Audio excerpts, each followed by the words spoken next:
Dollar के मुकाबले भारतीय रुपया बहुत ही ज्यादा नीचे गिर चुका है, लेकिन आपको चिंता करने की बात नहीं है, क्योंकि वर्तमान समय की जो भारतीय जनता पार्टी की सरकार है उसका मानना है कि जितनी तेजी से रुपया गिरता है उतनी तेजी से अर्थव्यवस्था ऊपर जाती है।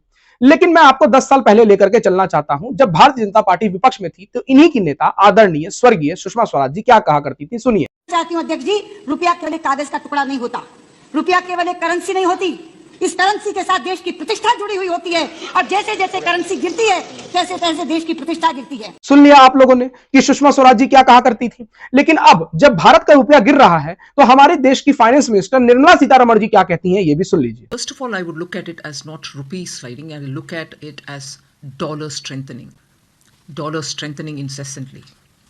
So obviously all other currencies are performing against a strengthening dollar. सुन लिया आप लोगों ने। 10 साल पहले जब ये विपक्ष में थे और जब सत्ता में आए तो इन्होंने एकदम से वक्त बदल दिए, जज्बात बदल दिए, हालात बदल दिए।